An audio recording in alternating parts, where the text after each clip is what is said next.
Governor J.B. Pritzker could soon sign revisions to the State Safety Act. Illinois lawmakers approving more than 300 pages of amendments yesterday. And WGN's Jewel Hillary is joining us here in studio to explain some of the changes. Jewel? Yeah, hi, Mike and Ray. So critics of the Safety Act say the changes to the law aren't perfect, but overall an improvement.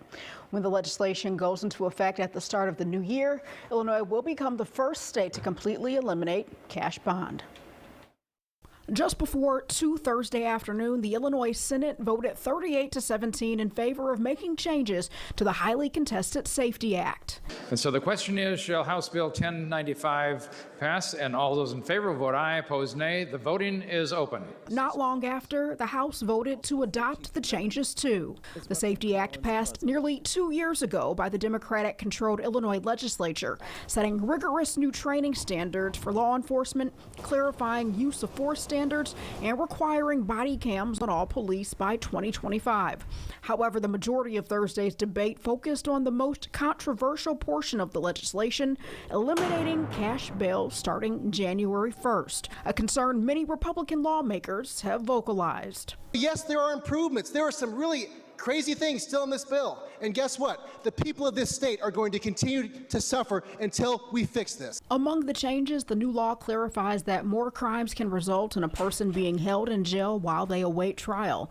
It also further specifies when a judge can determine if a defendant is a danger to others and should be detained. Before, we had to show somebody was a threat to a specific named individual.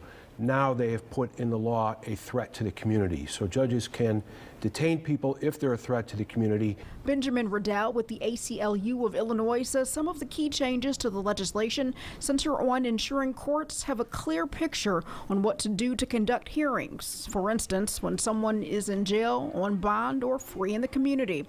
Another key provision, he says, focuses on the charges someone faces.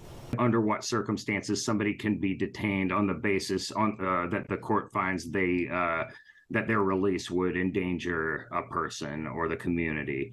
And so there were some adjustments around that piece. Proponents of the legislation say it transitions the state to a fairer system, focusing on questions like flight risk instead of how much money someone has to determine if they'll sit in jail or be free awaiting trial. Illinois on January 1, 2023 will make history, civil rights history, one that all of us can look back at with pride.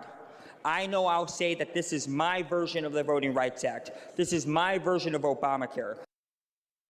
Governor Pritzker is expected to sign the legislation into law. Mike and Ray, all back to you. Jewel, thanks.